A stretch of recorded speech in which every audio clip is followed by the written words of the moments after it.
Ayman Mohyeldin, the host of MSNBC's Ayman, joins me now. So let's talk about that effort. What's the latest at the Rafah crossing that you're hearing?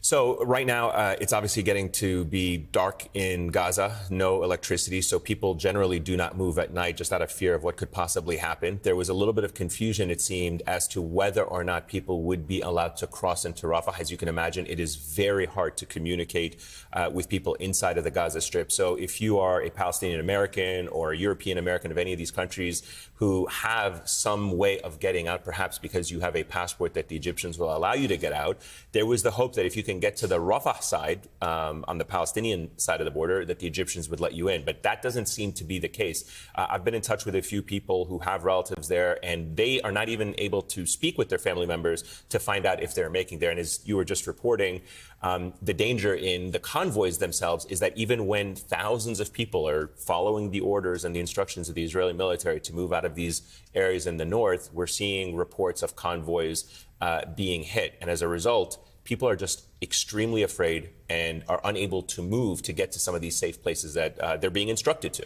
Yeah, that video diary, she was saying they were going to northern Gaza, which people in northern Gaza are being told to evacuate to southern Gaza. What do you make of only Americans or dual citizens being allowed to use the Rafah crossing?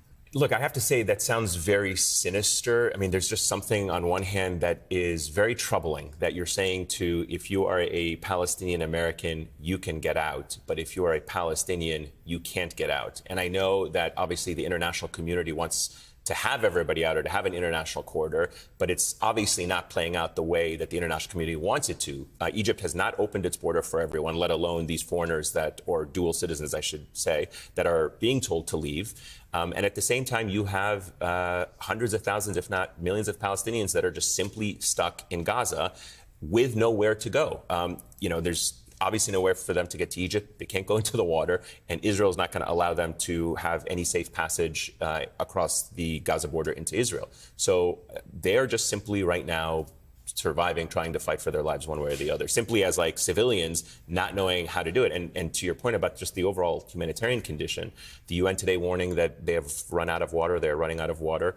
Hospitals taking in tens of thousands of people because they're just afraid. They don't know where to go. So the grounds of the hospitals now become no shelters. Electricity, no fuel for these generators. No food, no supplies, can you no talk medicine. about what this could compound to if now people there are forced to drink potentially contaminated well water, and then we could potentially have a massive healthcare crisis? That is exactly what the United Nations is warning of. They're warning of either dehydration or waterborne contamination because people are left to drink water that is obviously contaminated, not treated.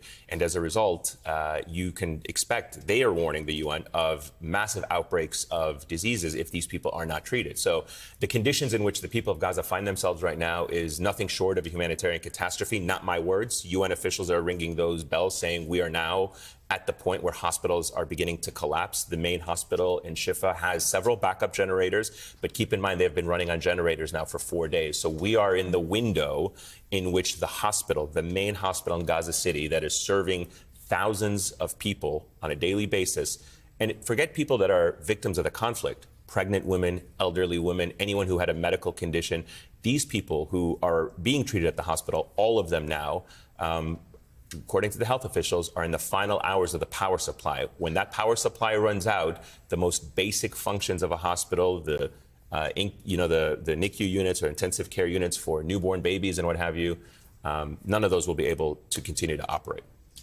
How do you reconcile what we're hearing from Israel and the global community at large saying Israel has a right to defend itself, but when we hear from Israelis saying it's time to destroy Hamas, at least the militant arm of Hamas, and we hear what this incursion could look like, and we could be weeks, months of an elongated conflict, which we don't know that yet, but that is what our analysts in this hour have been saying. How do you reconcile that with the humanitarian crisis that we're seeing on the fact that so many of these evacuees are women, are children?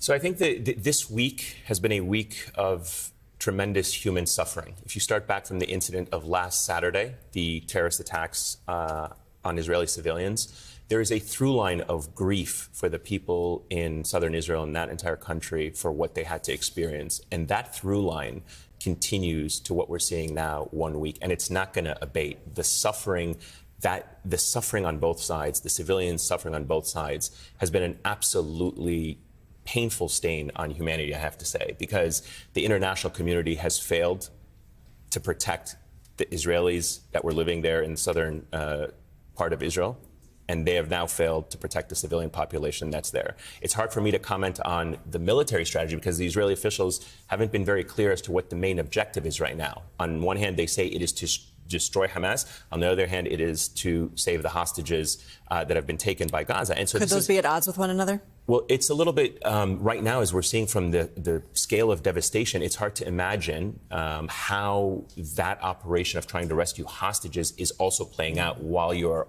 carrying out this large-scale destruction of the Gaza Strip while millions of people are seeking refuge and shelter. So it seems incompatible at the moment just by the reality that is playing out on the ground.